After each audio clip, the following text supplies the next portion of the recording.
अस्सलामुअलैकुम वरहमतुल्लाहि वबरकातुह. बिस्मिल्लाहिर्रहमानिर्रहीम.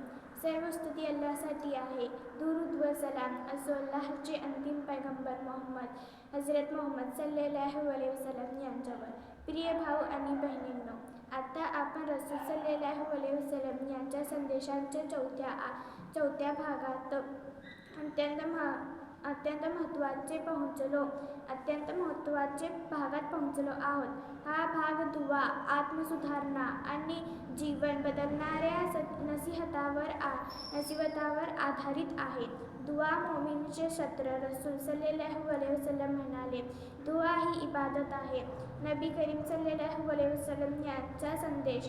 संकटात दुआ, आनंदात दुआ, एकतात दुआ. दुआ म्हणजे अल्लाहशी थेट नातं. जिथं माणसाची ताकद संपते तिथून दुआची ताकद सुरू होते. तौबा आणि आत्मसुधारण. रसूल सल्लल्लाहु अलैहि वसल्लम स्वतः दिवसातून अनेकदा तौबा करत असत. हा संदेश आपल्यासाठी आहे. पाप झाले तरी निराश होऊ नका. तौबा करा, अल्लाह माफ करतो. आज नाही तर कधी, आत्ताच सुधारणा करा. अल्लाहची रहमत आपल्या पापापेक्षा मोठी आहे. नफ्सशी जिहाद.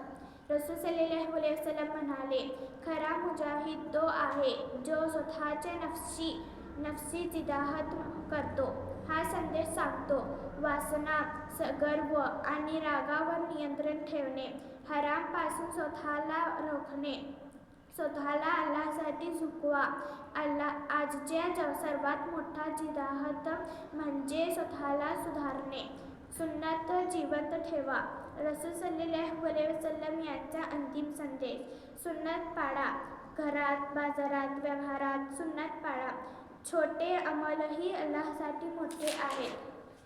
सुन्नत म्हणजे रसूल सल्लल्लाहु अलैहि वसल्लम यांचा चालता बोलता इस्लाम. उम्मतासाठी अंतिम नसीहत. रसूल सल्लल्लाहु अलैहि वसल्लम यांनी शेवटच्या वेळेस उम्मताला सांगितले, नमाज सोडू नका. महिलांशी चांगले वागा. कुराण घट्ट पकडा.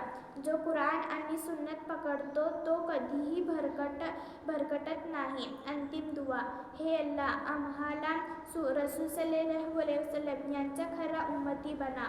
आमच्या जीवनात सुन्नत जिवंत करा.